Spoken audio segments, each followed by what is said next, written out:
तो जय हिंद दोस्तों, स्वागत है एक बार फिर से आप सभी के आपके अपने प्यारे से यूट्यूब चैनल एफएमएससी ग्रुप डिस्कशन में। तो दोस्तों, जैसा कि एलपी का एग्ज़ाम बहुत ही नज़दीक आने वाला है, उसी के साथ साथ हम लोग के द्वारा जो आपको सिर्फ और सिर्फ साइंस स्पेशल डिवीज़न कराया जा रहा है, उसमें बहुत सारे साथी का अहम योगदान होते जा रहा है। और जो भी योगदान होते जा रहा है उसी के साथ जो कल जो क्वेश्चन पूछा गया था उस क्वेश्चन का जवाब जो कल का क्वेश्चन हो जाएगी, रडार में किस तरंग का उपयोग किया जाता है, तो इसका सही जवाब जो हो जाएगा वो रेडियो तरंग हो जाएगा। और उसमें बहुत सारे साथी जवाब दिए हैं। रेडियो तरंग भी एक विद्युत चुंबकीय तरंग के अंतर्गत ही आता है और इसमें बहुत सारे साथी जवाब दिए। इसमें पहले स्थान पर जो है वो प्रशांत बाबू जी आए हैं जो कि पटना बिहार से ही आए हैं। दूसरे स्थान पर रोशन पौदार जी है जो कि पार दलसिंह सराय से आए हैं। तीसरे स्थान पर हेमलता कुमारी जी आई हैं जो कि वैशाली बिहार से आई है। चौथे स्थान पर प्रशांत कुमार जी हैं जो कि प्रवीण कुमार जी हैं जो कि तमिलनाडु से आए हैं। और पांचवें स्थान पर जो कुंदन कुमार जी हैं जो गया से आए हैं। तो इन सभी लोगों को धन्यवाद देना चाहते हैं कि ये सभी लोग क्यूज के अंदर बने रहते हैं, वीडियो को पूरा सुनते हैं और जो क्वेश्चन पूछा जाता है लास्ट में उसका सही जवाब जो है वो देते हैं। तो क्यूज हर दिन की भांति आज फिर से शानदार, जानदार और ललन टॉप होने वाला है। और उसी के साथ साथ जो डेली का करंट अफेयर रहता है उसको पहले कराया जाता है। और बाकी जो साइंस स्पेशल डिवीजन जो है जो कि आपको टारगेट क्लास से ही दिया जाता है, उसका एक दिन पहले PDF जो है जो कि एफएमएससी का ऑफिशियल टेलीग्राम चैनल है वहाँ भी दे दिया जाता है। उसी के साथ साथ जो व्हाट्सएप का ग्रुप बना हुआ है वहाँ भी दे दिया जाता है। तो जो भी साथी अभी तक नहीं जुड़े हैं उन दोनों जगहों से जुड़ जाइए और वहाँ से होमवर्क प्राप्त करके पहले होमवर्क पढ़ लिया कीजिए, उसके बाद क्यों सुनिएगा तो काफ़ी अच्छा आपको अनुभव जो है वो होने वाला है। तो स्टार्ट करते हैं आज का जो करंट अफेयर होगा जो कि 19 नवंबर है। और 19 नवंबर 2023 को ही जो है भारत जो है वर्ल्ड कप हार गया था और ऑस्ट्रेलिया को जीत गया था। तो बताइएगा आज का पहला क्वेश्चन हो जाएगा कि हाल ही में 19वां G20 शिखर सम्मेलन जो है किसकी मेज़बानी में प्रारंभ हुआ है? ये ब्राज़ील की मेज़बानी में प्रारंभ हुआ। ये जो है 19वें क्रम का हुआ है और 18वें क्रम का जो हुआ था वो कहाँ हुआ था? भारत में हुआ था। बहुत अच्छा जवाब। आगे बताइएगा इसका जो है ना ब्राज़ील के जो है वो प्रधानमंत्री कौन हो जाएंगे? लुल्ला डिसिल्वा जो है वो कौन हो जाएंगे? ब्राज़ील के प्रधानमंत्री हो जाएंगे, वहाँ के जो प्रधानमंत्री हो जाएंगे। अगला क्वेश्चन बताएगा G7 जो है ना इसका शिखर सम्मेलन जो है वो कहाँ हुआ है? इटली में हुआ है। कहाँ हुआ है? इटली में हुआ है। पुगलिया इटली में हुआ है। ठीक है, आगे बताइएगा अगला क्वेश्चन हो जाएगा जो ब्रिक्स का जो है ना शिखर सम्मेलन यह कहाँ हुआ है? ये रूस में हुआ है। रूस में हुआ है। और SCO का जो है वो कहाँ हुआ है? ये कजाकिस्तान की राजधानी अस्ताना में हुआ है। ठीक है, आगे बताइएगा क्वेश्चन हो जाएगा कि हाल ही में नासा ने सुनीता विलियम्स को धरती पर वापस लाने के लिए किसके सहयोग से क्रू 9 मिशन को जो है वो लॉन्च किया है? वो स्पेस एक्स जो कि जो है एलन मस्क की कंपनी हो जाएगी, उसके द्वारा जो है क्रू 9 मिशन जो है सुनीता विलियम्स को धरती पर वापस लाने के लिए जो है यह मिशन जो है क्रू 9 मिशन, यानी इसके लिए जो मिशन लॉन्च किया हुआ कौन सा मिशन हो जाएगा? क्रू 9 मिशन जो है इसको लॉन्च किया गया। ठीक है, आगे बताइएगा कि भारत के संचार उपग्रह GSAT-20 को किसके द्वारा जो है वह लॉन्च किया जाएगा? तो ये ठीक है अमेरिका की कंपनी हो जाएगी। फाल्कन 9 रॉकेट जो है इसके द्वारा जो है वे भी जो है स्पेस एक्स कंपनी के द्वारा ही जो है यह लॉन्च किया जाएगा। आगे बताएगा चंद्रयान 3 किससे छोड़ा गया था? ये LVM-3M4 से चंद्रयान 3 जो है इसको जो है वो छोड़ा गया था और इसी को बाहुबली रॉकेट भी कहा गया था। अगला क्वेश्चन बताइएगा, क्वेश्चन हो जाएगा कि हाल ही में शास्त्रीय भाषा का जो दर्जा दिया गया है वो टोटल कितना शास्त्रीय भाषा हो गया? अब जो है वो अब 11 हो गया। पहले 6 था, उसके बाद 3 गो हुआ, उसके बाद फिर 2 गो उसमें जो है ऐड हुआ। 6 + 3 9, 9 2 11, 9 2 11 मतलब क्या हो जाता है? भाग जाना भी हो जाता है।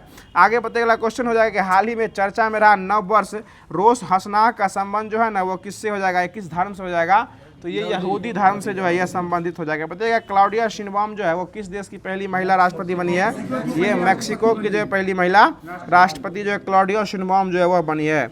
आगे बताइएगा कि हाल ही में DRDO ने पहली लंबी दूरी की हाइपरसोनिक मिसाइल का सफल परीक्षण जो किया है वह DRDO के द्वारा कहाँ से किया गया है? उड़ीसा से ही किया गया। DRDO सारा कुछ जो करता है वो कहाँ से करता है? चांदीपुर उड़ीसा से ही जो है इसके द्वारा किया था। और उसका स्थापना जो है DRDO कब किया गया था? 1 जनवरी 1958 को किया गया था। वर्तमान में इसके अध्यक्ष कौन हो जाएंगे? समीर वीर कामत जो है इसके वर्तमान में अध्यक्ष जो है वो हो जाएंगे। बताइएगा चर्चा मेरा अहिल्या नगर जो है वो कहाँ पड़ता है? महाराष्ट्र में। और किसका नया नाम हो गया है? ये अहमदनगर का। अहमदनगर का बदला हुआ नाम क्या हो गया है? अहिल्या नगर जो है वो कर दिया गया है। बताइएगा कि हाल ही में नेपाल ने भारत के माध्यम से 40 मेगावाट बिजली निर्यात का समझौता जो किया है वो किस देश के साथ किया है? बांग्लादेश के। कल ही बताए थे भारत जो घुसेगा कहाँ घुसेगा? भारत घुसेगा। भारत देगा बांग्लादेश को देगा, नेपाल घुसेगा मुजफ्फरपुर में और मुजफ्फरपुर से बिजली कहाँ जाएगी? ये बांग्लादेश। यानी भारत और बांग्लादेश के बीच जो है भारत और भारत जो है नेपाल और जो है बांग्लादेश के बीच जो है ये नेपाल ये क्या कहते हैं बिजली का जो है वो सीमा साझा करेगा। आगे बताएगा हाल ही में चर्चा में रहा संयुक्त सैन्य अभ्यास केरिस बुमेरा 2024 का संबंध जो है ना किस किस देश से हो जाएगा, ये इंडोनेशिया और ऑस्ट्रेलिया से हो जाएगा। केरिस बुमेरा जो ये होने वाला है ये इंडोनेशिया और ऑस्ट्रेलिया से बीच होने वाला है। बताया गरुड़ शक्ति जो होता है किसके किसके बीच होता है, भारत और इंडोनेशिया के बीच होता है। गरुड़ शक्ति और समुद्र शक्ति, शक्ति वाला जो है गरुड़ और समुद्र दोनों किसका होता है, ये भारत और इंडोनेशिया के बीच जो है होता है। और इंडोनेशिया की राजधानी कहाँ पड़ती है, जकार्ता जो इंडोनेशिया की राजधानी पड़ती है। आगे बताएगा ऑस्ट्रेलिया की राजधानी कहाँ पड़ती है, कैनबरा जो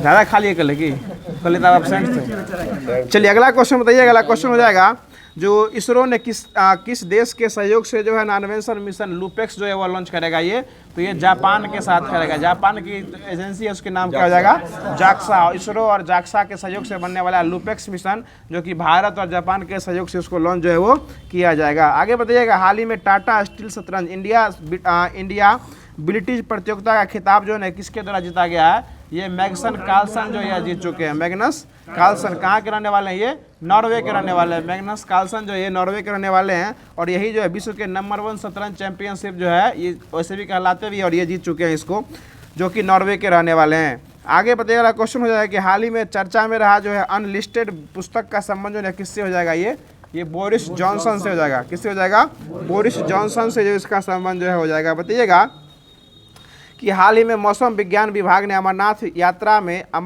और 4 धाम यात्राओं के समान दक्षिण के किस मंदिर के लिए जो है ना मौसम पूर्वानुमान देने की घोषणा की है, ये सबरीमाला मंदिर जो कहाँ पड़ता है, केरल में पड़ता है। यहाँ जो है ना जो कि अमरनाथ धाम यात्रा जो होता है 4 धामों वाला, उसकी तरह मौसम संबंधी पूर्वानुमान जो है यहाँ भी सबरीमाला मंदिर के द्वारा जो इसमें भी जो है वो यहाँ भी यात्रा होता है, इसके लिए भी जो है वो दिया जाएगा। ये मौसम विभाग जो के द्वारा जो ये घोषणा जो है वो किया गया है। आगे बताइएगा अगला क्वेश्चन है कि हाल ही में ASEAN Bharat number 1 track cyber नीति का वार्ता जो है ना वो कहाँ किया गया है, ये सिंगापुर में किया गया। कहाँ किया गया है, सिंगापुर में। और सिंगापुर की राजधानी कहाँ पड़ती है, सिंगापुर सिटी पड़ती है। बताइएगा हाल ही में 4 दिवसीय फ्लाइंग फेस्टिवल जो ये कहाँ किया गया आयोजन, ये HP में किया गया है। कहाँ किया गया है, हिमाचल प्रदेश में किया गया है। ठीक है, आगे बताइए। अगला क्वेश्चन है कि प्रबोवो सुबियांटो जो है ना वो कहाँ के जो है राष्ट्रपति बन गए हैं, ये इंडोनेशिया के बने हैं। प्रबोवो सुबियांटो जो है कहाँ बने हैं, इंडोनेशिया के नए राष्ट्रपति जो है वो बन गए हैं। आगे बताइएगा हाल ही में विक्टर केजर ने किस देश के लिए पहला मिस यूनिवर्स 2024 का खिताब जीता है, ये डेनमार्क के लिए जीता है। ठीक है, विक्टर, इनका नाम है विक्टर केजर, जो कहाँ के लिए जीते हैं, ये डेनमार्क से जो है यह जीते हैं। और भारत के लिए कौन जीते थे इसमें, रिया सिंधा जो है वो जीत चुके थे। हाँ, भारत के लिए पूछ रहे हैं, रिया सिंधा। आगे बताएगा अगला क्वेश्चन है कि हाल ही में जो है भारतीय नौसेना ने किसके साथ समुद्री अभ्यास नसीम अल बहार का आयोजन जो वो किया है, ये ओमान के साथ किया है। भारत और ओमान के एक साथ हुआ है। और चक्रवात तूफान जो आया था दाना, इसका नामकरण कौन किया था, ये कतर के द्वारा जो है इसका नामकरण किया गया था। T20 महिला विश्व कप जो है इसको कौन जीत गया था, न्यूजीलैंड। और पुरुष वाला भारत जो है इसको जीत चुका था। ठीक है, बताइए अगला क्वेश्चन हो जाएगा कि 16वें ब्रिक्स शिखर सम्मेलन जो हुआ है ये रूस के किस शहर में आयोजन किया गया है, ये कजान शहर में किया गया। रूस के कजान शहर में जो किया गया है। आगे बताइए अगला क्वेश्चन है कि इंटरपोल की स्थापना कब किया गया था, 1923 में किया गया। ठीक है, इंटरपोल की स्थापना 1923 में किया गया। और हाल ही में जो इंटरपोल के महासचिव जो है इसको नियुक्त किया गया, उसका नाम हो जाएगा बाल्डेसी उर्किजा। बाल्डेसी उर्किजा जो है इंटरपोल के नए महासचिव जो है यह इसके नियुक्त जो है वो हो गए हैं। अगला क्वेश्चन बता दीजिए। अगला क्वेश्चन हो जाएगा कि हाल ही में ट्रैफिक नियमों के उल्लंघन पर नजर रखने के लिए सिटीजन सेंट्रल ऐप जो है यह किस सरकार के द्वारा लॉन्च किया गया है, ये केरल सरकार के द्वारा जो है वो लॉन्च किया गया है। बहुत अच्छा जवाब। आगे बताइएगा कि एशियाई विकास बैंक यानी ADB में जो है ना 69वें क्रम का सदस्य देश कौन बन गया है, इजराइल बन गया है। कौन बन गया है, इजराइल जो है 69वें क्रम का जो बन गया है वो सदस्य देश ADB में कौन बन गया है, इजराइल जो है वह बन गया है। आगे बताइएगा अगला क्वेश्चन बताया कि हाल ही में T20 अंतर्राष्ट्रीय में सबसे अधिक स्कोर 344 4 विकेट पर जो है किस देश के द्वारा बनाया गया है, जिम्बाब्वे के द्वारा बनाया गया। जिम्बाब्वे अपनी मुद्रा से बचने क्या कहते हैं उससे जिग मुद्रा जो है लॉन्च किया, वहाँ मुद्रा की बहुत परेशानी होती थी, वह फिर अपना मुद्रा चेंज करके जो है वो जिग मुद्रा जो है वो अपना लिया है। बताइएगा कि हाल ही में चर्चा में रहा कजान घोषणा पत्र, यह जो है किस शिखर सम्मेलन से संबंधित हो जाएगा, ये ब्रिक्स का ही हो जाएगा। रूस में इसका आयोजन किया गया था और कजान घोषणा पत्र भी जो है वो रूस से ही क्या कहते हैं ब्रिक्स से ही संबंधित जो है वो हो जाएगा। आगे बताइए अगला क्वेश्चन हो जाएगा कि हाल ही में दुनिया का सबसे बड़ा मूंगा जो है ना कहाँ खोजा गया, किस द्वीप पर खोजा गया है, ये सोलेमन द्वीप पर खोजा गया है। कहाँ खोजा गया है, सोलेमन द्वीप पर जो है मूंगा जो है यह खोजा गया है। अगला क्वेश्चन बताइएगा, अगला क्वेश्चन हो जाएगा कि हाल ही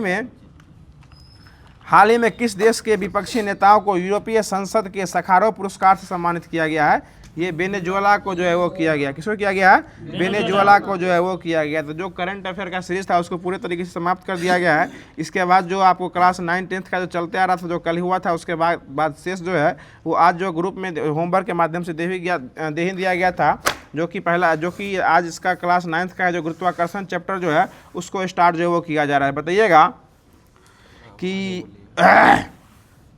यदि दो पिंडों के बीच दूरी दोगुनी कर दी जाए तो उनके बीच लगने वाला गुरुत्वाकर्षण का मान जो है ना वो क्या रह जाएगा, 1/4 यानी 1/4 जो है वो रह जाएगा। ठीक है, आगे बताइए क्वेश्चन है कि उत्प्लावन बल जो है ना यह किस किस पर निर्भर करता है, तो यह वस्तु के आयतन, वस्तु के द्रव्यमान और उसके घनत्व पर, ये तीनों पर जो है वो क्या करता है, निर्भर करता है। उत्प्लावन बल का सिद्धांत किस द्वारा दिया गया था, आर्किमिडीज के द्वारा उत्प्लावन बल का सिद्धांत जो है वो दिया गया था। आगे बताइएगा कि गुरुत्वाकर्षण का नियम किस द्वारा दिया गया था, न्यूटन के द्वारा दिया गया था। देखिए सभी लोग जोर से बोला कीजिए।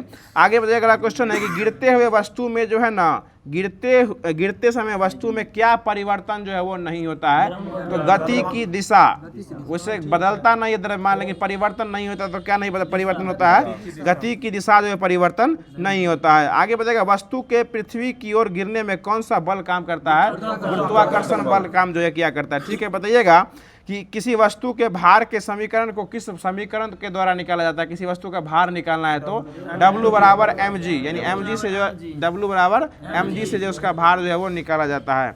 आगे बताइए अगला क्वेश्चन है कि एक वस्तु का द्रव्यमान 10 किलो है और पृथ्वी पर इसका भार कितना न्यूटन हो जाएगा, 98 न्यूटन जो है 9.8 × 10 बराबर 98 न्यूटन जो है वो है। W बराबर mg पर जो है निकल जाएगा। आगे बताइएगा कि गुरुत्वाकर्षण नियतांक जो कि कैपिटल G से जिसको नोट किया जाता है, इसका मान जो है वो कितना हो जाएगा, सही जवाब 6.67 × 10⁻⁻11 न्यूटन मीटर स्क्वायर प्रति केजी स्क्वायर जो हो जाएगा। आगे बताइएगा अगला क्वेश्चन जाएगा पीसा की झुकी हुई मीनार जो है ना वो क्यों नहीं गिर जाती है, ठीक है, क्योंकि गुरुत्व से जाने वाली ऊर्ध्वाधर रेखा के तल में जो तल के जो है वो अंदर रहती है, इसलिए वो झुकी हुई है, लेकिन वो गिरती जो है वो नहीं है।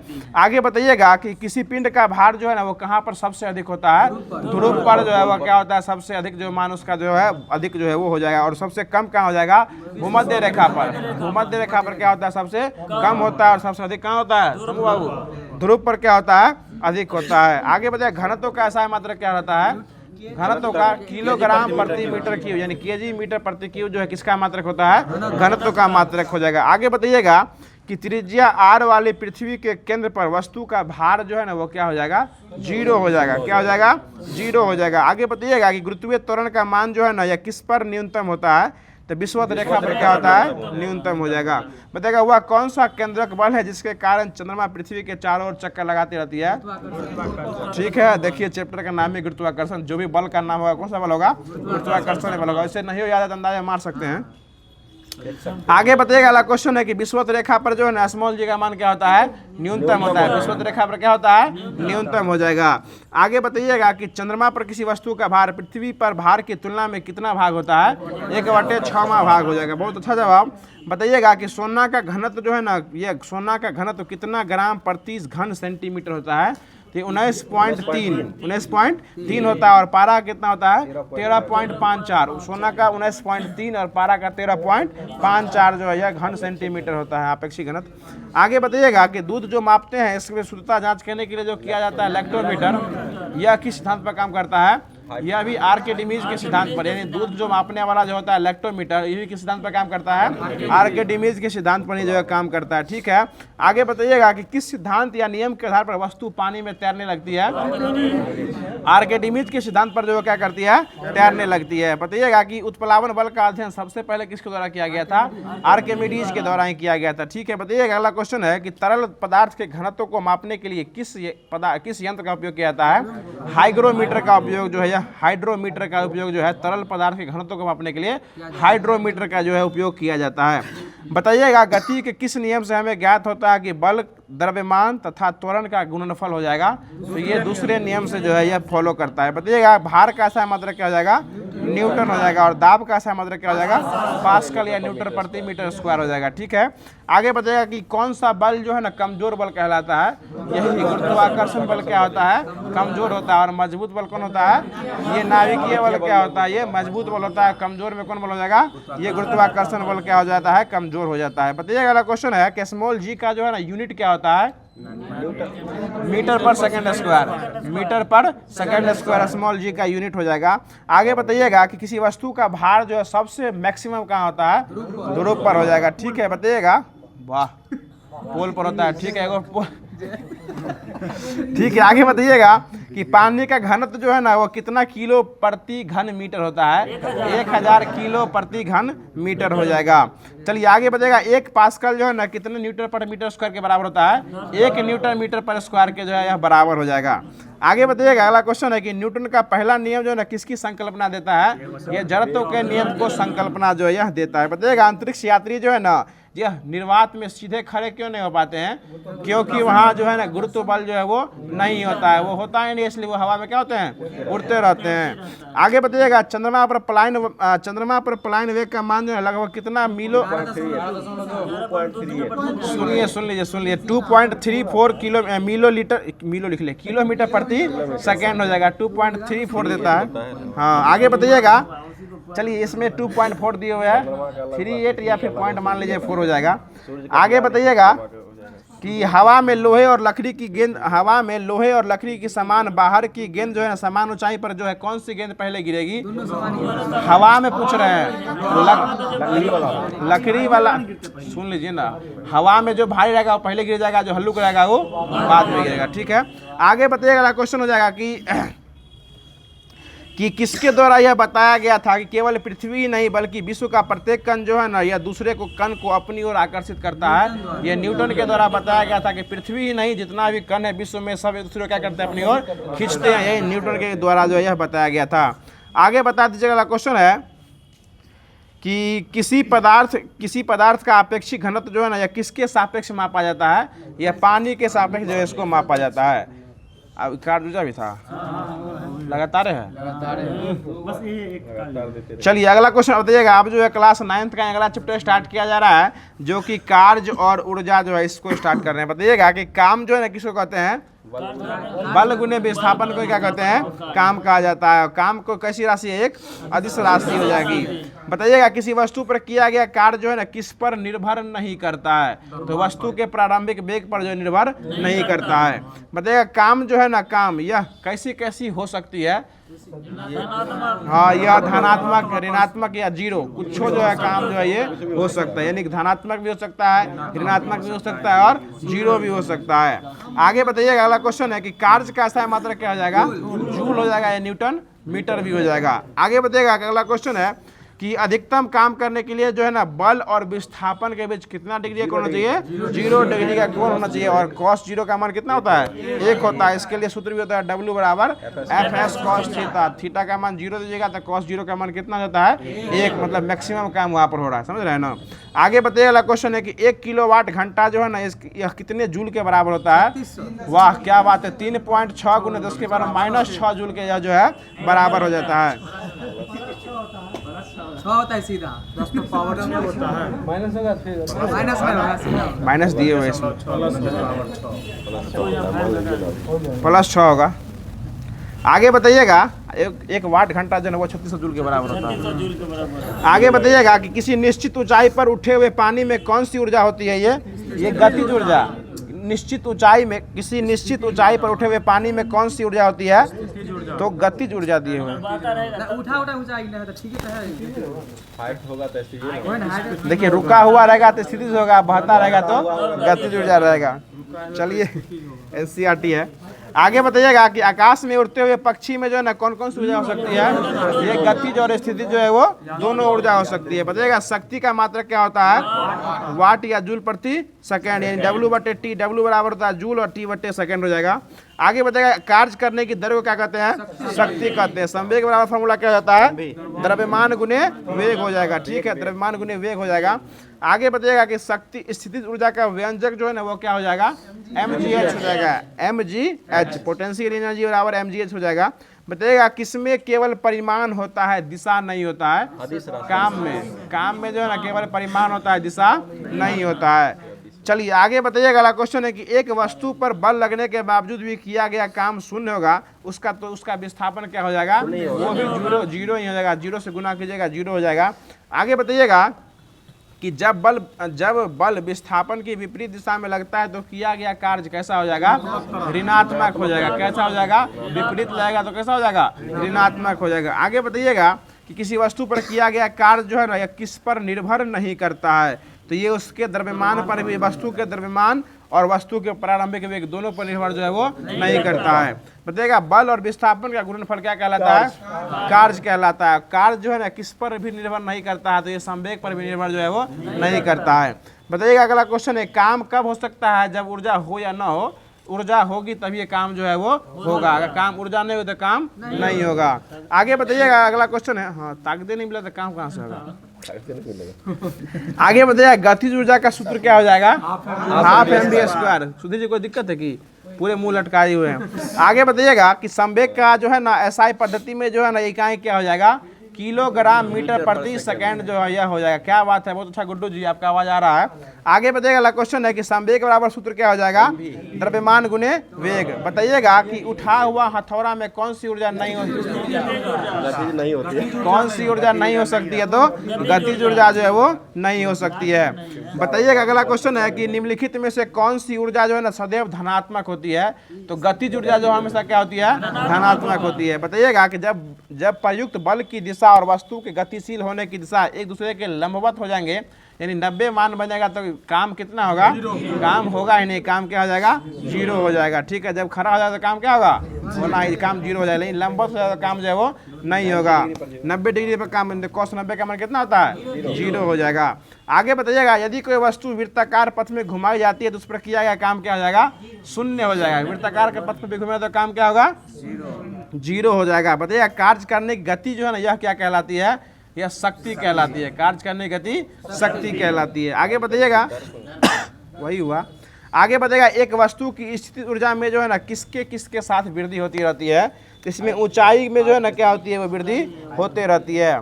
अगला क्वेश्चन बताइएगा जो बल बराबर जो है ना ये सूत्र क्या होता है, ma जो है इसका सूत्र जो है ये होता है ma, माँ, बल बराबर माँ हो जाएगा, द्रव्यमान गुने तुरंत हो जाएगा, ये था बाबा। अब जो है जो कि करंट, जो कि आपको जो है ये लूसेंट को जो है उसको स्टार्ट किया जा रहा है, जो कि भौतिक विज्ञान लूसेंट में दिया गया था। जो कल जो है हमने धारा उरा खत्म कर दिया था घरेलू विद्युत परिपथ में, अब उसके आगे जो है जो कि चुंबकत्व जो है उसको स्टार्ट कर रहे हैं। बताइएगा विद्युत धारा के चुंबकीय प्रभाव की खोज जो है ना वो डेनमार्क के वैज्ञानिक किसके द्वारा किया गया था, ऑस्ट्रेट के द्वारा जो वो किया गया था, ठीक है। आगे बताइएगा कि प्राकृतिक चुंबक जो होता है ना वो किसका ऑक्साइड होता है, लोहे का ऑक्साइड होता है। और लोहे के ऑक्साइड का सूत्र क्या होता है, Fe3O4। Fe3O4 जो है लोहे के ऑक्साइड का जो क्या होता है, सूत्र होता है। और इसका कोई निश्चित आकार होता है या नहीं होता है, इसका कोई निश्चित आकार जो है वो नहीं होता है। आगे बताइएगा अगला क्वेश्चन है कि कृत्रिम विधि से बनाए गए चुंबक को कौन सा चुंबक कहते हैं, जो कृत्रिम विधि द्वारा बनाए गए चुंबक को जो है कृत्रिम चुंबक कहा जाता है। और यह जो है जैसे क्षर चुंबक हुआ, घोड़े के नाल वाला चुंबक जो होता है वो, चुंबकीय सुई जो होता है जो कि कंपास में उपयोग किया जाता है, ये सब जो किस विधि से बनाया जाती है, कृत्रिम विधि से जो यह बनाई जाती है। और यह जो है लोहा, इस्पात, कोबाल्ट आदि से मिलाकर जो इसको जो है निर्माण जो है वो किया जाता है। आगे बताइएगा चुंबक जो है लोहे को अपनी ओर क्या करता है, आकर्षित करता है। और इसी आकर्षण के गुण को क्या कहा जाता है, चुंबकत्व कहा जाता है। क्या कहा जाता है, चुंबकत्व कहा जाता है। और चुंबकत्व को जो है ना वो कैसे खत्म कर सकते हैं, तोड़कर, पीटकर या गर्म पानी में उबाल कर जो है इसको क्या कर सकते हैं, चुंबकत्व को खत्म कर सकते हैं। और चुंबक की शक्ति जो होती है ना वो कहाँ स्थित होती है, दोनों सिराओं पर जो है वो स्थित रहती है। और चुंबकीय सूत्र जो चुंबक का जो क्या कहते हैं उसका चुंबकीय रेखा होती है वो किस दिशा से घुसती है और किस दिशा में निकलती है? ये जो है ना नॉर्थ से घुस निकलती है और साउथ में घुस जाती है। ये बाहर से होता है, लेकिन अंदर में क्या होता है? अंदर में साउथ से नॉर्थ होता है। बाहर में हमेशा नॉर्थ से साउथ और अंदर में चुंबक के अंदर जो होता है वो साउथ से नॉर्थ, यानी उसका जो क्या होता है उल्टा हो जाता है। चलिए आगे बताइएगा कि वह क्षेत्र जो चुंबक के ठीक मध्य में स्थित होता है, वहाँ पर चुंबकीय क्षेत्र कितना होता है? वहाँ पर चुंबकीय क्षेत्र जो होता है नहीं, मतलब वहाँ पर कुछ जो है चुंबक आकर्षित करने का गुण जो है वो वहाँ पे नहीं रहता है। चलिए आगे बताइएगा। अगला क्वेश्चन है कि उत्तर की ओर ठहरने वाले ध्रुव को कौन सा ध्रुव कहते हैं? उत्तरी ध्रुव कहते हैं। और दक्षिण की ओर ठहरने वाले ध्रुव को दक्षिणी ध्रुव जो है वो कहा जाता है। आगे बताइएगा। अगला क्वेश्चन है कि अकेले उत्तरी ध्रुव और दक्षिण ध्रुव का अस्तित्व संभव है कि नहीं है? अकेले किसी भी ध्रुव का संभव जो है वो अस्तित्व जो है वो संभव नहीं है। चलिए आगे बताइएगा। अगला क्वेश्चन हो जाएगा कि चुंबक के दो ध्रुवों को मिलाने वाली रेखा को कौन सा अक्ष कहा जाता है? चुंबकीय अक्ष जो है वो कहा जाता है। अगला क्वेश्चन बताइएगा समान ध्रुवों के बीच क्या होता है? विकर्षण, प्रतिकर्षण या विकर्षण बोलिए। और असमान ध्रुवों के बीच क्या होता है? आकर्षण हो जाएगा। चलिए अगला क्वेश्चन बताइए किसी चुंबक में कितने ध्रुव होते हैं? दो ध्रुव होते हैं। कौन कौन? उत्तर और दक्षिण होता है। लेकिन तीसरा ध्रुव भी अगर बन जाए तो उस ध्रुव को क्या कहते हैं? उसी को परिणामी ध्रुव जो है कहा जाता है। वैसे चुंबक में दो ही ध्रुव होते हैं, उत्तर ध्रुव और दक्षिणी ध्रुव। अगर तीसरा ध्रुव अगर हो जाए तो उस तीसरा ध्रुव को क्या कहते हैं? परिणामी ध्रुव जो है वो कहा जाता है। चलिए आगे बताइएगा। अगला क्वेश्चन है कि चुंबकीय पदार्थ जो है, ये चुंबकीय पदार्थों में प्रेरण द्वारा जो है ना वो चुंबकत्व जो है क्या किया जाता है? उत्पन्न किया जाता है। चुंबकीय पदार्थ में चुंबक उत्पन्न होता है, किसके द्वारा क्या उत्पन्न होता है? ये चुंबकीय प्रेरण द्वारा जो है वो उत्पन्न जो है वो किया जाता है। अगला क्वेश्चन बताइएगा कि वे चुंबक जिनका चुंबकत्व शीघ्र नष्ट नहीं होता है वो कौन सा चुंबक कहलाते हैं? अस्थायी चुंबक कहलाते हैं। जिसका चुंबकत्व करने की क्षमता जो है जल्दी खत्म नहीं होती है वो कौन सी चुंबक कहलाती है? अस्थायी चुंबक कहलाती है। जैसे इस्पात, कोबाल्ट और निकेल, इस सभी को मिला के जो कौन सा चुंबक बनाया जाता है? अस्थायी चुंबक बनाया जाता है। देखिए इसमें एक अच्छा क्वेश्चन है कि चुंबक की प्रभावी लंबाई जो है ना उसकी ज्यामितीय लंबाई से कुछ कम होती है, और चुंबक की ज्यामितीय लंबाई जो कि कितनी गुनी होती है? तो ये उसकी 5/6 गुनी होती है। कितनी होती है? 5/6 गुनी हो जाएगी। अगला क्वेश्चन बताइएगा कि चुंबकीय क्षेत्र का ऐसा मात्रक क्या कहलाता है? टेस्ला कहलाता है। क्या कहलाता है? टेस्ला। और चुंबक का वह क्षेत्र जहाँ का उसका गुण आकर्षित करता है उसी को क्या कहते हैं? चुंबकीय क्षेत्र कहा जाता है। मतलब जहाँ तक उसके प्रभाव को आप अनुभव कर सकते हैं वहाँ उसको क्या कहते हैं? चुंबक का क्षेत्र कहा जाता है। और उसका ऐसा मात्रक क्या होता है? टेस्ला होता है। उसका एक सीजीएस मात्रक होता है, उसको क्या कहते हैं? गॉस कहते हैं। क्या कहते हैं? गॉस। चुंबकीय क्षेत्र का ऐसा मात्रक टेस्ला और सीजीएस मात्रक क्या हो जाएगा चंद्र बाबू? गॉस जो है हो जाएगा। और एक टेस्ला में कितना गॉस होता है? 10⁴ गॉस। 10⁴ गॉस। एक टेस्ला में कितना गॉस? 10⁴ गॉस हो जाएगा। चलिए अगला क्वेश्चन बताइएगा चुंबकीय क्षेत्र में बल रेखाएं वे काल्पनिक रेखा होती है जो उस स्थान में चुंबकीय क्षेत्र की दिशा को परिवर्तित करती है। और ये बल रेखाएं एक दूसरे को कब काटती है? कभी नहीं काटती है। चुंबकीय क्षेत्र की जो बल रेखाएं होती है वो एक दूसरे कभी आपस में जो है वो नहीं काट सकती है। बताइएगा चुंबकीय सुई जो है ना वो हमेशा किस दिशा की ओर संकेत करती है? हमेशा उत्तर दिशा की ओर संकेत जो करती है। और मुक्त रूप से अगर लटका देंगे तो चुंबकीय सुई जो है या भौगोलिक अक्ष के साथ कितने डिग्री का कोण बनाती है? 18 डिग्री का। अगर इसको मुक्त रूप से लटकाएंगे तो भौगोलिक अक्ष के साथ हमेशा 18 डिग्री का कोण जो है वह बनाती है। अब जो है चुंबकीय बल रेखाएं कुछ गुण है उसको सुनिएगा कि चुंबकीय बल रेखाएं जो है सदैव जो है वह किस दिशा से निकलती है? उत्तर दिशा से निकलती है। ये निकलती है उत्तर दिशा से और वक्र बनाती हुई दूसरी दिशा में यानी दक्षिण में क्या होती है? घुस जाती है। उत्तर से निकलती है और वक्र बनाते हुए दक्षिण में घुस जाती है। और चुंबक के अंदर जो होती है ये ठीक इसका उल्टा होता है। दक्षिण से निकलती है और उत्तर में घुस जाता है।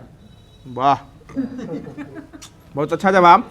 आगे बताइएगा चुंबकीय बल रेखाएं दूसरे को कभी क्या करती नहीं करती है? कभी काटा जो है वो नहीं करती है। चुंबकीय क्षेत्र कहाँ पर प्रबल होता है? जहाँ दोनों ध्रुव पर प्रबल होता है और उसका चुंबकीय क्षेत्र जहाँ तक जाएगा वहाँ तक चुंबक क्या होता है? वहाँ तक जो है वो प्रबल होता है। आगे बताइएगा। अगला क्वेश्चन हो जाएगा कि चुंबकीय फ्लक्स का मात्रक क्या हो जाएगा? वेबर। इसका फ्लक्स का मात्रक क्या होता है? वेबर होता है। और उसको किससे सूचित करते हैं? फाई से। किससे सूचित करते हैं? फाई से। और मैथ में फाई का मान कितना होता है? 0 होता है। फाई का मान 22/7 होता है और फाई का मान कितना होता है? वो 0 हो जाएगा। अगला क्वेश्चन बताइएगा कि चुंबकीय क्षेत्र में किसी चुंबकीय बल रेखा के लंबवत गुजरने वाले चुंबकीय बल की रेखा की कुल संख्या जो होती है ना, उसे वही चुंबकीय फ्लक्स कहलाती है। मतलब चुंबकीय क्षेत्र में जितना बल की रेखा जो गुजर रही है उसकी कुल संख्याएं क्या कहलाती है? चुंबकीय अक्ष नहीं, चुंबकीय फ्लक्स कहलाती है। उसका ऐसा मतलब क्या होता है? वेबर होता है। और उसको किससे डिनोट करते हैं? फाई से जो है वो डिनोट किया जाता है। अब इतना तो सब एग्जाम में नहीं पूछता है। जो पूछता है कि चुंबक में प्रति चुंबकीय, अनुचुंबकीय और उसके बाद लौह चुंबकीय, मतलब 3 गो से क्वेश्चन जो है ना पूछता है कि इनमें से कौन प्रति चुंबकीय है, कौन अनुचुंबकीय है और कौन लौह चुंबकीय है। तो बताइएगा कि प्रति चुंबकीय वे पदार्थ होते हैं जो चुंबकीय क्षेत्र में रखे जाने के क्षेत्र के विपरीत दिशा में चुंबकित हो जाते हैं। यानी जो विपरीत दिशा में चुंबकित होते हैं उसको कौन सा चुंबकीय कहते हैं? प्रति चुंबकीय जो है वो कहा जाता है। जैसे सोना, चांदी, हीरा, तांबा, ये सब जो कैसी हो जाएगी? प्रति चुंबकीय पदार्थ में जो है इसके उदाहरण हो जाएगी। सीधा समझिए, प्रति मतलब क्या होता है? माइनस। उल्टा जो है प्रति चुंबकीय हमेशा विपरीत दिशा में होती है और इसका उदाहरण हो जाएगा सोना, चांदी, हीरा, तांबा, जो क्या हो जाएगा? ये सभी जो है प्रति चुंबकीय जो है इसका उदाहरण हो जाएगा। आगे बताइएगा कि वे पदार्थ जो चुंबकीय क्षेत्र में रखे जाने पर चुंबकीय क्षेत्र की दिशा में थोड़ी सी चुंबकित हो जाती है उसको अनुचुंबकीय कहा जाता है। मतलब थोड़ा सा चुंबकत्व अगर हो गया उसको क्या कहेंगे? अनुचुंबकीय कहा जाता है। जैसे एल्युमिनियम, जैसे क्या एल्युमिनियम में तनी मनी चमक सकता है ना।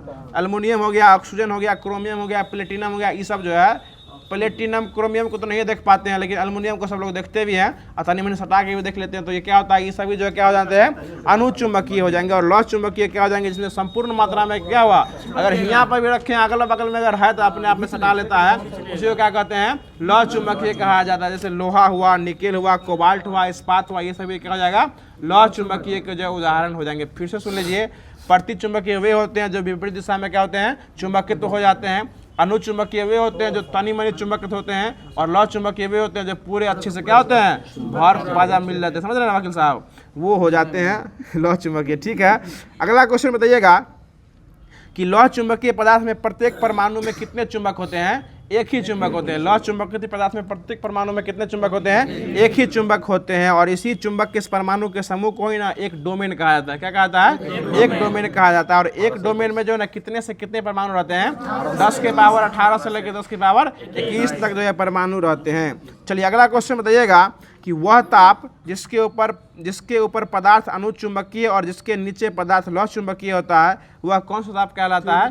क्यूरी ताप कहलाता है। ठीक है, और लोहा के लिए क्यूरी ताप कितना होता है? 770 डिग्री सेल्सियस लोहा के लिए होता है। और निकेल के लिए 358। लोहा के लिए 770 और निकेल के लिए 358 जो है डिग्री सेल्सियस जो क्या होता है? क्यूरी ताप जो यानी क्यूरी टेम्परेचर होता है। यानी क्यूरी ताप वह ताप होता है जिसके ऊपर पदार्थ जो है अनुचुंबकीय और जिसके नीचे पदार्थ जो है वो लौह चुंबक हो जाए। ऊपर वाला अनुचुंबकीय और नीचे वाला लौह चुंबकीय हो जाएगा। वही क्या कहलाता है? उसका क्यूरी ताप कहलाता है। और सीधा भर्ती में पूछेगा, सीधे भर्ती में पूछता है कि लोहा के लिए क्यूरी ताप कितना होता है?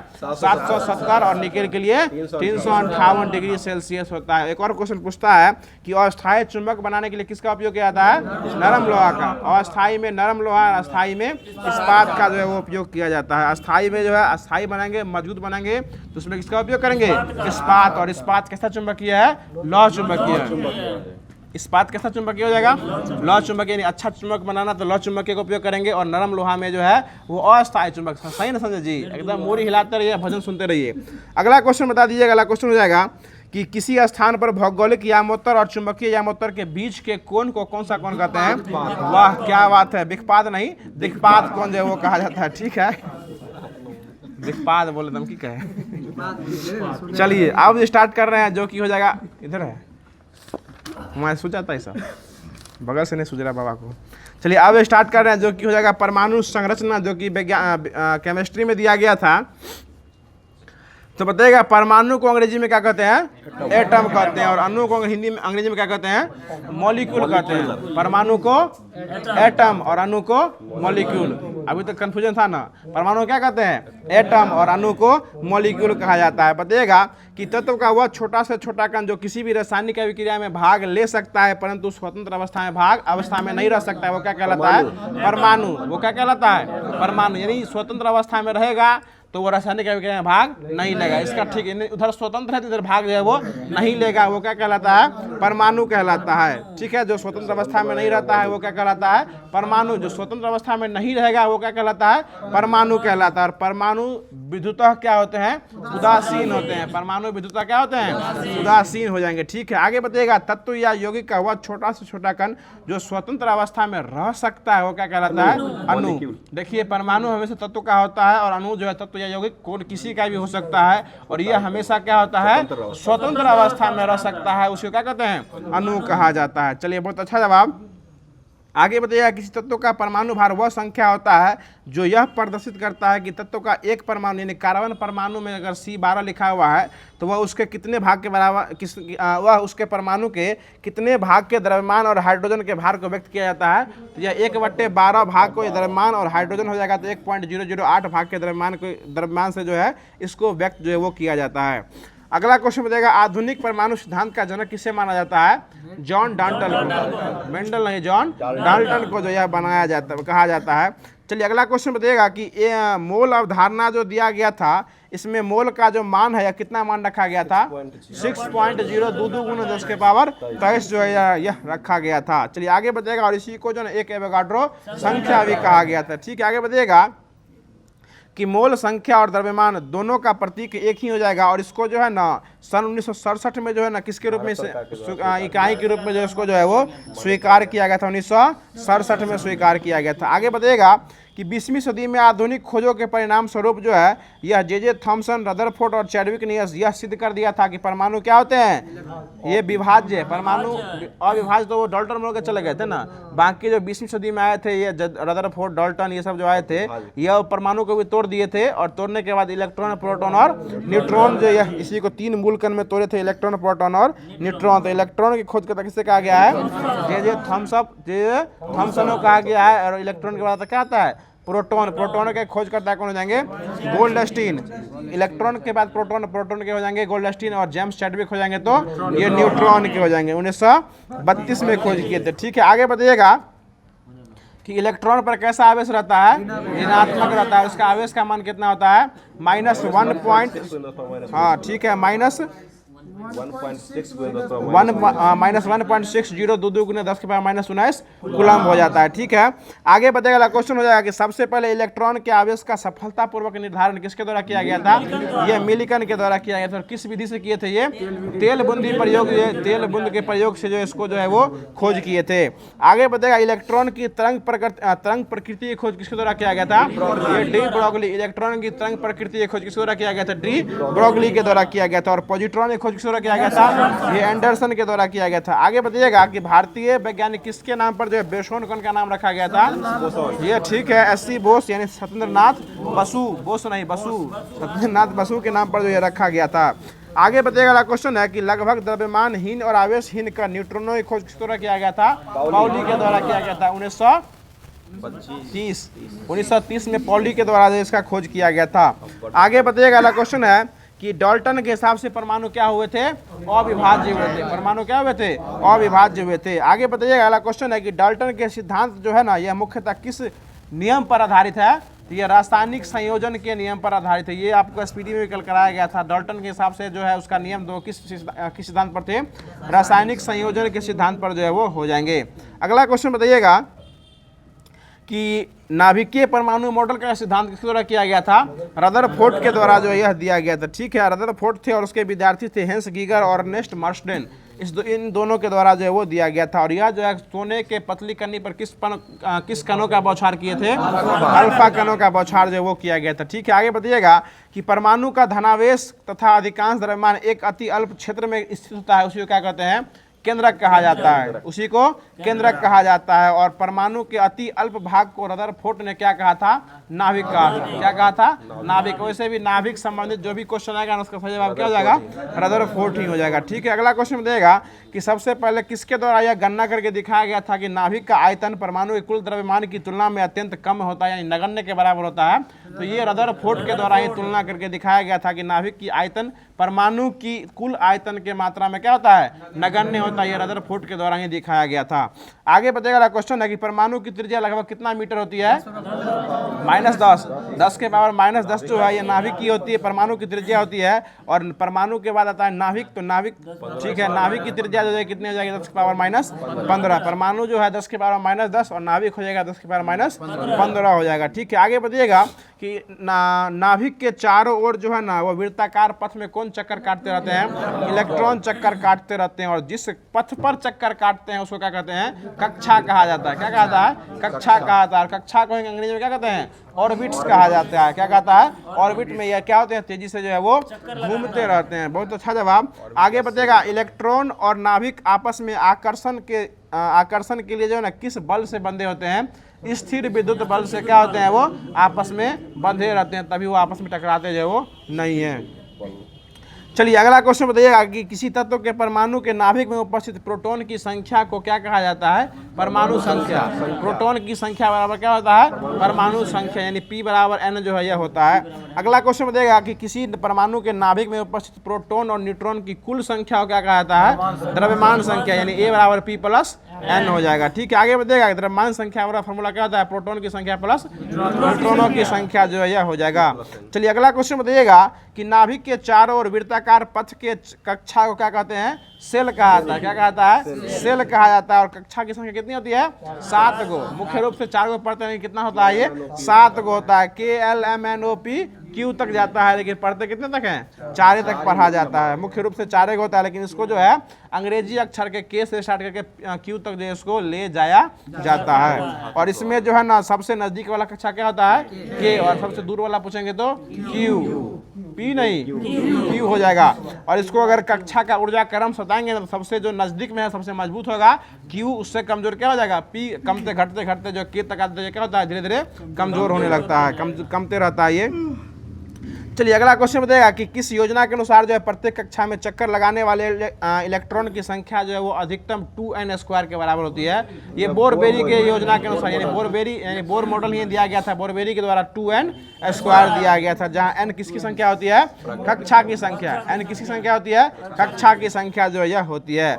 अगला क्वेश्चन बताइएगा, अगला क्वेश्चन है कि प्रत्येक कक्षा की कई उप कक्षाएं होती है जिसमें SPD से सूचित इनको जो है सूचित किया, जो है SPDF से जो है सूचित जो है वो किया जाता है। यानी कक्षा हो जाएगा तो KLMN और उप कक्षा हो जाएगा तो SPDF हो जाएगा। और इसमें इलेक्ट्रॉनों की संख्या 2, उसके बाद 2 4 2 6, हाँ 2 6, उसके बाद 2 6 10, फिर 2 6 10 14 हो जाएगा।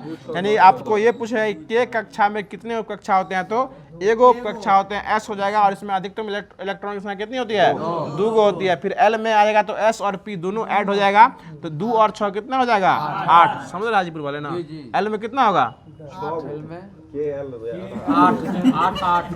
K के पहले K में हो जाएगा तो K कक्षा में JL ने पढ़ी, सुनिए बता दो फिर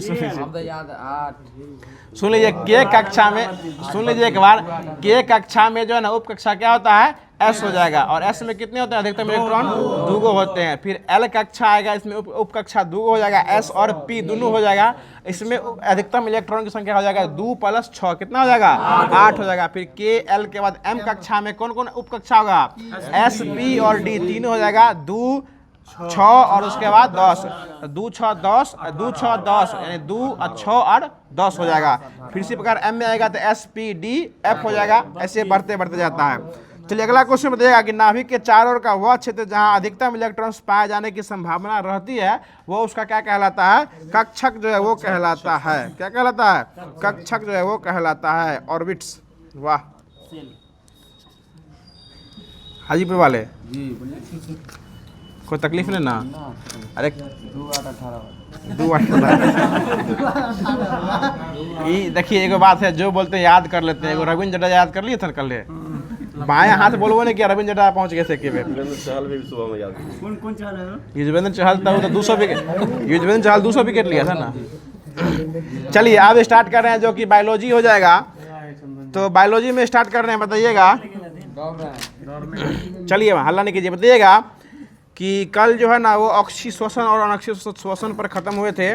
बताइएगा जो ग्लाइकोलिसिस स्टार्ट करते हैं, बताइएगा कि ग्लाइकोलिसिस का सबसे पहले अध्ययन जो है ना किसके द्वारा किया गया था? ये मेयर हॉफ और पार्सन के द्वारा जो किया गया था। और ग्लाइकोलिसिस को जो है ना कौन सा पथ कहते हैं? ईएमपी पथ। कौन सा पथ कहते हैं? ईएमपी पथ जो है ग्लाइकोलिसिस को ही ईएमपी पथ जो है वो कहा जाता है। कोई दिक्कत गुरुजी? अगला क्वेश्चन बताइएगा। अगला क्वेश्चन हो जाएगा कि इसको अनॉक्सी शोषण या शर्करा किण्वन भी कहा जाता है, यानी ग्लाइकोलिसिस को जो है अनॉक्सी शोषण या शर्करा किण्वन भी जो है वो कहा जाता है। बताइएगा एक ग्लूकोज अणु का ग्लाइकोलिसिस में विघटन के फलस्वरूप जो है ना वो कौन सा अम्ल निर्माण होता है? तो पाइरोविक एसिड जो है इसका निर्माण जो है वो किया जाता है। अगला क्वेश्चन बताइएगा कि क्रेब्स चक्र का निर्माण जो है ना, क्रेब्स चक्र का खोज किसके द्वारा किया गया था? हैंस क्रेब के द्वारा। कब किया गया था? 1937 में इसका खोज जो है वो किया गया था। ठीक है, आगे बताइएगा। अगला क्वेश्चन है कि एडीपी के कितने अणु जो है ना वह एटीपी के 2 अणु बनाते हैं? तो एडीपी के 2 अणु ही एटीपी के 2 अणु बनाते हैं, यानी एडीपी का 2 अणु जो है ना वही एटीपी के 2 अणु बनाते हैं। और इस चक्र में जो है ना हाइड्रोजन के 2 परमाणु कितने बार मुक्त होते हैं? 5 बार मुक्त होते हैं। इस चक्र में हाइड्रोजन के 2 परमाणु जो हैं वो 5 बार जो है वो क्या होते हैं? मुक्त होते हैं। आगे बताइएगा पूरे चक्रण में 2 अणु जो है ना वो किस अम्ल के बने होते हैं? ये पाइरोविक एसिड के जो है वह बने होते हैं। और अंत में कुल 6 कार्बन डाइऑक्साइड के अणु जो है वो लास्ट में बन जाते हैं। अगला क्वेश्चन बताइएगा कि वे पदार्थ जो जीवों में विभिन्न प्रकार के जैविक कार्यों के संचालन और संपादन के लिए आवश्यक होते हैं वह कौन सा पदार्थ कहलाते हैं? पोषक पदार्थ कहलाते हैं, यानी जो जीवों के संचालन में और जीने में सहायता करते हैं वो कौन सा पदार्थ कहलाते हैं? पोषक पदार्थ जो है वो कहलाते हैं। और यह जो उपयोगिता के आधार पर जो है ना पोषक पदार्थ 4 प्रकार के हो जाते हैं। कितने प्रकार के? 4 प्रकार के होते हैं। पहला हो जाएगा ऊर्जा उत्पादक, दूसरा हो जाएगा उपापचयी नियंत्रक, तीसरा हो जाएगा वृद्धि और निर्माण पदार्थ और चौथा हो जाएगा आनुवांशिकी पदार्थ। इसका फार्मूला याद रखना है आपको। इसमें जो पदार्थ है उसको समझाते हैं, सुनिएगा कि वे पदार्थ जो ऊर्जा उत्पन्न करते हैं वो पोषक पदार्थ में ऊर्जा उत्पादक कहलाते हैं। जैसे हुआ आपको वसा और कार्बोहाइड्रेट, ये कौन से पदार्थ हो जाएंगे? ऊर्जा उत्पादक पदार्थ। इन सबों से जो है शरीर में क्या मिलती है? ऊर्जा मिलती है। ठीक है, उसके बाद वे पदार्थ जो शरीर के उपापचयी क्रियाओं को नियंत्रण करते हैं, जैसे हुआ विटामिन, लवण और जल, ये सभी जो शरीर के उपापचयी क्रियाओं क्या करते हैं? नियंत्रित करते हैं।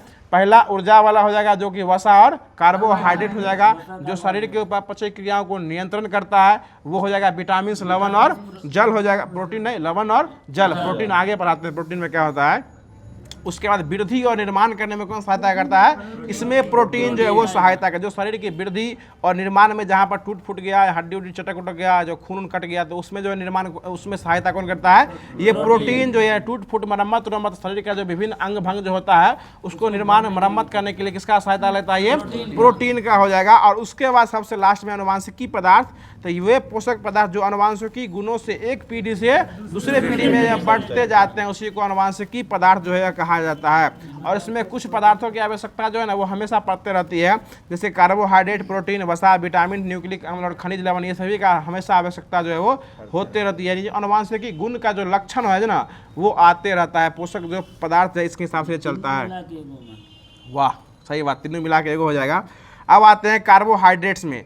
तो बताइएगा कार्बोहाइड्रेट्स में कार्बन, हाइड्रोजन और ऑक्सीजन का अनुपात कितना हो जाएगा? 121, 1:2:1। कार्बन का 1, हाइड्रोजन का 2 और उसके बाद ऑक्सीजन का 1, यानी कार्बोहाइड्रेट में कार्बन, हाइड्रोजन और ऑक्सीजन का अनुपात कितना हो जाएगा? 1:2:1 अनुपात जो है यह हो जाएगा। और ये सभी मिलकर जो है ना कार्बनिक पदार्थ जो है वो कार्बोहाइड्रेट्स कहलाते हैं। ये सभी कार्बनिक पदार्थ यानी कार्बन, हाइड्रोजन और ऑक्सीजन ये तीनों 1:2:1 अनुपात में मिलकर जो है ये कार्बोहाइड्रेट्स जो है शरीर में कहलाते हैं। और ये कार्बोहाइड्रेट जो है हमारे शरीर में ऊर्जा उत्पादन करने का काम जो है वो किया करते हैं। समझ रहे हैं ना? आधुनिक तत्कालिक ऊर्जा लेने के लिए भी कार्बोहाइड्रेट जो है वो लोग चाहता है। समझ रहे हैं ना? हाँ, लंबा मात्रा के लिए दूरी मतलब अधिक समय तक के लिए वसा और तत्कालिक समय के लिए कार्बोहाइड्रेट जो है यह हो जाएगा। चलिए आगे बढ़ेगा। शरीर की ऊर्जा में 50 से लेकर 75% जो है ना ऊर्जा की आपूर्ति किसके द्वारा की जाती है? ये कार्बोहाइड्रेट्स के द्वारा जो यह किया जाता है। और एक क्वेश्चन पूछता भी है कि 1 ग्राम ग्लूकोज में पूर्ण ऑक्सीकरण में जो ना कितना कैलोरी ऊर्जा प्राप्त होती है? 4.2 किलो कैलोरी ऊर्जा जो 1 ग्राम ग्लूकोज से 1 ग्राम ग्लूकोज के पूर्ण ऑक्सीकरण के दौरान जो है 4.2 किलो कैलोरी ऊर्जा जो ये प्राप्त जो है यह होती है। अब जो है जिससे क्वेश्चन जो है बीपीएससी शिक्षक भर्ती में पूछा गया था 3.0 में, और इसमें बताते हुए 90 घंटे से पूछा था कि कार्बोहाइड्रेट के कितने प्रकार होते हैं, ठीक है ना, यही पूछता है कि कार्बोहाइड्रेट के कितने प्रकार होते हैं और कौन इस जो कार्बोहाइड्रेट का नाम दे देगा, पूछेगा किस प्रकार से संबंधित है। सुनिएगा, बहुत अच्छा है। कार्बोहाइड्रेट मुख्यतः कितने प्रकार के होते हैं चंद्र बाबू? 3 प्रकार के होते हैं। 3 प्रकार के, पहला होता है मोनोसेक्राइड, दूसरा हो जाएगा डाइसेक्राइड, दूसरा हो जाएगा polysaccharide. Mono di poly, monosaccharide, disaccharide और पॉलीसेक्राइड। मोनो, उनको उठा दीजिए, मोनोसेक्राइड, डाइसेक्राइड और पॉलीसेक्राइड हो जाएंगे, ठीक है। तो देखिए पहला हो जाएगा मोनोसेक्राइड, तो यह कार्बोहाइड्रेट में सबसे सरल अवस्था में वो होता है, वो कौन होता है? मोनोसेक्राइड होता है। जैसे ग्लूकोज, ग्लैक्टोज, मैनोज, ट्राइयोज, यानी ग्लूकोज और ग्लैक्टोज, ये सब कौन हो जाएगा? मोनोसेक्राइड के अंतर्गत जो है यह आता है। उसके बाद समान या भिन्न मोनोसेक्राइड के 2 अणुओं के संयोजन के बाद जो है एक डाइसेक्राइड बनता है, यानी ऊपर वाले संयोजन करके जो बनाइएगा वो कौन सा बनेगा? वो डाइसेक्राइड बनेगा। जैसे माल्टोज, सुक्रोज और लैक्टोज, ये सभी जो कौन सा हो जाएगा?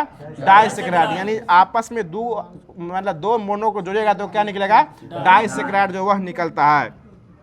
उसके बाद आता है पॉलीसेक्राइड, और पॉलीसेक्राइड जो है मोनोसेक्राइड के कई अणुओं के मिलने से, मोनोसेक्राइड के कई अणुओं के मिलने से लंबी श्रृंखला वाली अघुलनशील पॉलीसेक्राइड का निर्माण जो है यह होता है, और यह आर्थ्रोपोडा के बाह्य कंकाल और सेलुलोज में पाया जाता है। यानी यह आर्थ्रोपोडा के बाह्य कंकाल और सेलुलोज में यह जो है पाया जाता है। यानी ऐसे सीधे ना पूछ के सीधे पूछता है कि ग्लूकोज और फ्रुक्टोज को मिलाएंगे तो किसका निर्माण होगा? सुक्रोज का निर्माण होगा। और सुक्रोज एक प्रकार कौन सा सेक्राइड हो जाएगा?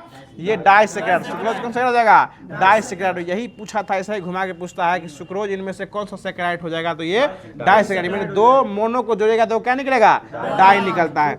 चलिए अगला क्वेश्चन बताइएगा, क्या बात है वकील साहब, एकदम पूरे तरीका से समझ रहे हैं। अगला बताइए, ग्लूकोज और ग्लूकोज मिलेगा तो माल्टोज, इसमें ग्लूकोज क्या हो जाएगा?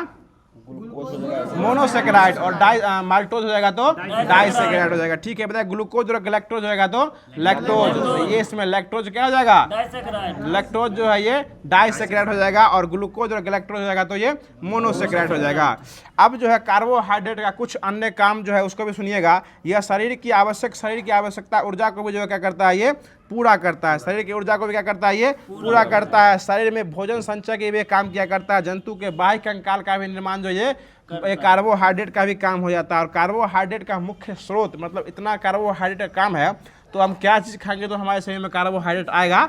सबसे ज़्यादा चावल, गेहूँ, आलू, ये सब जो है, ये सब खाने से क्या होता है? कार्बोहाइड्रेट की मात्रा क्या होती है? बढ़ती रहती है। चलिए आगे बताइएगा, कार्बोहाइड्रेट के अपघटन के उपरांत में अंतिम में किसका निर्माण होता है? ग्लूकोज का निर्माण होता है। किसका निर्माण होता है? ग्लूकोज का निर्माण जो यह बनता है। आगे बताइएगा, अगला क्वेश्चन है, प्रोटीन शब्द का प्रयोग सबसे पहले किसके द्वारा किया गया था? जे बर्जेलियस के द्वारा किया गया था, ठीक है। और यह प्रोटीन जो है ना कितने प्रकार के अमीनो एसिड से मिला के बनता है? 20 प्रकार के, 11 + 9, 9 को शरीर में पाया जाता है। 11 को इन से लेकर जो है 11 + 9 बराबर कितना होगा? 20 प्रकार के अमीनो एसिड के मिलने से किसका निर्माण होता है? प्रोटीन का निर्माण होता है। मानव शरीर में लगभग कितना % भाग प्रोटीन से बना होता है? 15% भाग किसका बना होता है? यह प्रोटीन से बना होता है। और सभी प्रोटीन में कौन क्या पाया जाता है? नाइट्रोजन पाया जाता है। क्या पाया जाता है? नाइट्रोजन पाया जाता है, ठीक है। आगे बताइएगा, देखिए इसमें 10-10 दिए हुए हैं, इसमें 10-10 दिए हुए हैं, दृष्टि में 11 + 9 दिए हुए हैं, 11 + 9 है, उसमें 11 + 9 दिए हुए हैं। चलिए एनसीईआरटी को फॉलो करता हुए 11 + 9 दिए, इसमें 10-10 दिए हुए हैं। आगे बताइएगा कि मनुष्य के शरीर में 20 प्रकार के अमीनो एसिड की सहायता पड़ती है। इसमें 10 को जो संश्लेषण शरीर स्वयं करता है और 10 को जो है भोजन से मिलता है। उसमें 11 + 9 है, इसमें 10 + 10 दिए हुए हैं। आगे बताइएगा, अगला क्वेश्चन है कि सबसे अधिक मात्रा में प्रोटीन क्या खाने से मिलता है? सोयाबीन। क्या बात है, सोयाबीन खाने से क्या मिलता है? 10 रुपए का न्यूट्रिशन देता है। 10 रुपये में सोयाबीन खाइएगा तो ये सबसे ज़्यादा प्रोटीन जो है वो मिलता है। उसके बाद प्रोटीन जो है मूंगफली और सोयाबीन, ये दोनों खाने से क्या होता है? ये अधिक मात्रा में मिलता है। समझ गए गुरुजी, आपके पास प्रोटीन की कमी नहीं है। आगे बताइएगा, क्वेश्चन है कि एक कार्यशील महिला को प्रतिदिन कितना ग्राम प्रोटीन लेना चाहिए? 45 ग्राम जो है प्रोटीन जो है वो लेना चाहिए। समझ रहे हैं ना, लखीसराय वाले, सॉरी हाजीपुर वाले, 45 ग्राम जो है वो लेना चाहिए। आगे बताइएगा, अगला क्वेश्चन है कि वे प्रोटीन जो केवल अमीनो एसिड के ही बने होते हैं वो कौन सा प्रोटीन कहलाते हैं? सरल प्रोटीन कहलाते हैं। सरल प्रोटीन कहलाते हैं। और वे प्रोटीन जिनके अणुओं के साथ समूह भी जुड़े रहते हैं वो कौन सा प्रोटीन कहलाते हैं? संयुग्मी प्रोटीन जो है वो कहलाते हैं, ठीक है। और अब जो इसके बाद प्रोटीन के कुछ महत्वपूर्ण काम है उसको कल जो है स्टार्ट किया जाएगा कि प्रोटीन के बाद जिस प्रकार आज जो है कार्बोहाइड्रेट को पूरा क्लियर किया गया है उसी प्रकार कल जो है प्रोटीन को भी जो है वो क्लियर किया जाएगा। अब स्टार्ट कर रहे हैं जो कि SPD का दिया गया था होमवर्क। पेज नंबर 111 सब वन लाइनर है इसमें। इसमें जो है लुसेंट में पूरा जो है लिखा हुआ रहता है थ्योरेटिकल बात, उसमें थोड़ा लंबा समय लग जाता है, बाकी इसमें वन लाइनर है, आराम से चल जाएगा। बताइएगा कि E बराबर mc² जो है ना, ये द्रव्यमान ऊर्जा संबंध फार्मूला किसके द्वारा दिया गया था? आइंस्टीन के द्वारा दिया गया था। बताइएगा पत्ती का हरा रंग किस वर्ण के कारण होता है? क्लोरोफिल के कारण होता है। किसके कारण? क्लोरोफिल के कारण होता है। बताइएगा कि ओजोन परत के क्षय के कारण कौन सा गैस हो जाएगा? ठीक है, CFC कार्बन हो जाएगा। हाँ ठीक है, CFC है फ्रीऑन गैस।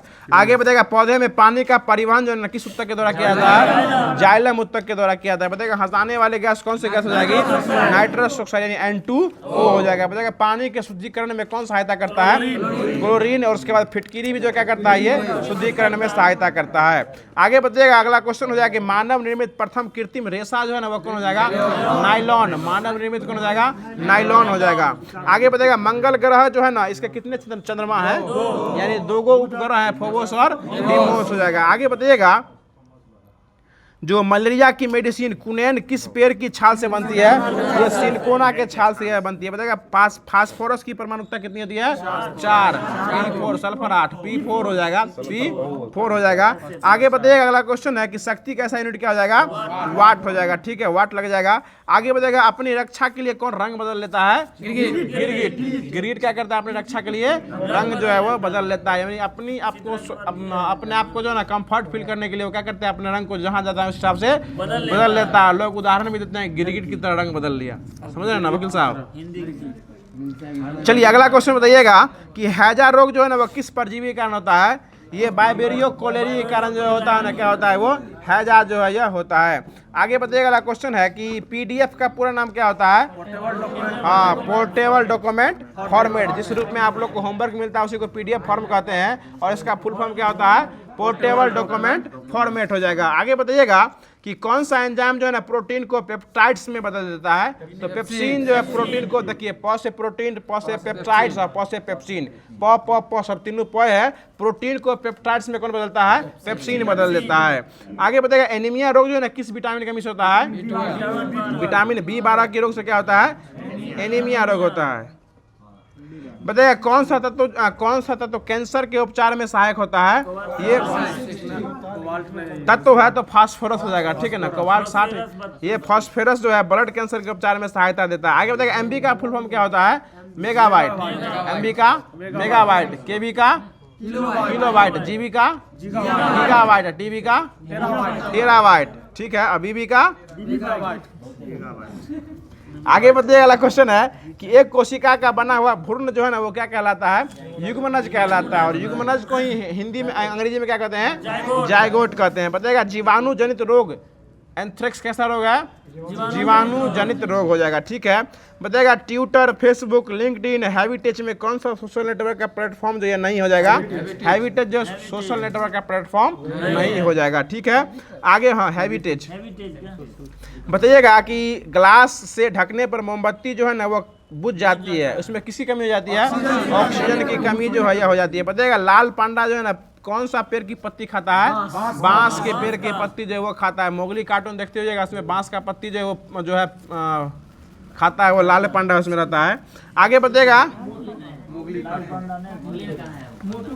मोगली में है, देखिएगा ना खाता है, देखिएगा।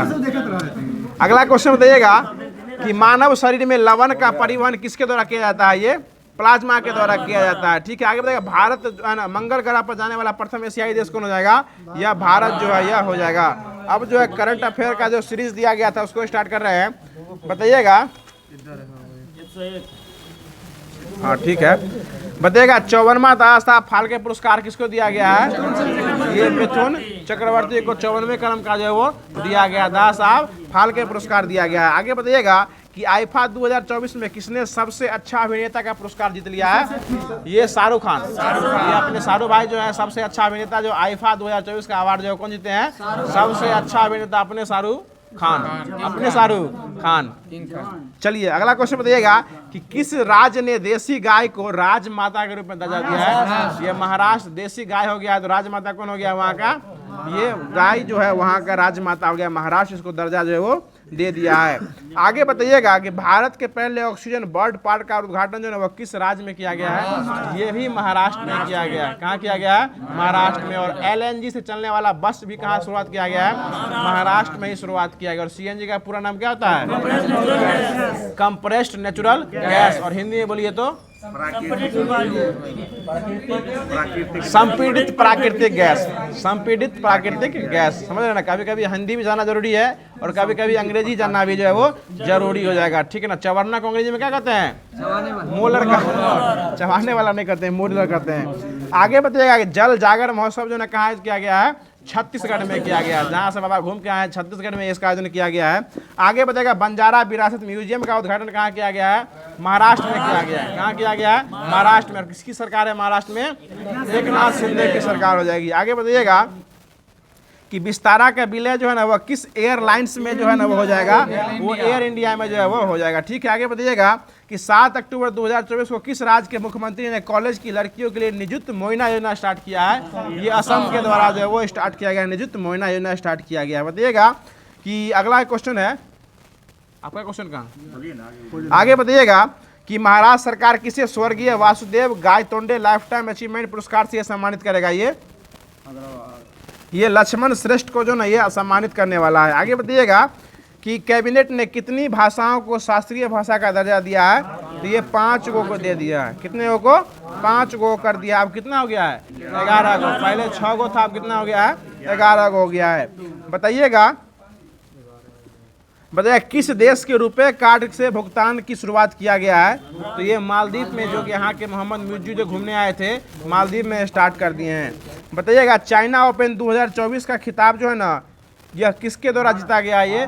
ये कोको गॉफ के द्वारा जो है वह जीता गया है। और WHO ने किस देश को ट्रेकोमा मुक्त घोषित कर दिया है? ये भारत को जो है वो घोषित जो है वो कर दिया है। आगे बताइएगा कि Chhatrapati Shivaji life time achievement award जो है वो किसको दिया गया है? वो प्रदीप गांधी को जो है वो दिया गया है। आगे बताइएगा अगला क्वेश्चन है कि प्रधानमंत्री मोदी ने किस राज्य में धरती आबा जनजातीय ग्राम उत्कर्ष अभियान जो शुरुआत किया है? ये झारखंड में जो इसका शुरुआत जो है वो किया गया है। अगला क्वेश्चन बताइएगा जो सबसे तेज 27,000 इंटरनेशनल रन बनाने वाले खिलाड़ी जो है वह कौन बन गए हैं? ये विराट कोहली जो है वो सबसे तेज बनाने वाले यह बन गए हैं। अगला क्वेश्चन बता दीजिएगा कि बिलियर्ड्स में सिंगापुर ओपन खिताब जो है किसके द्वारा जीत गया है? ये पंकज अडवाणी जो है इसको जो क्या कर लिए हैं? जीत लिए हैं। अब देखिए, अब आते हैं भौतिकी के नोबेल पुरस्कार में। तो बताइएगा जो 2024 में जो है ना नामित किया गया है, किसे भौतिकी के नोबेल 2024 के लिए चुना गया है? तो ये वही हो जाएगी जेफरी हिंटन और जॉनफे हॉपफील्ड। यानी फील्ड में मशीन हिट मारती है, यानी हिंटन और हॉपफील्ड को क्या किया गया? भौतिकी का नोबेल पुरस्कार जो है वो दिया गया है। कौन है?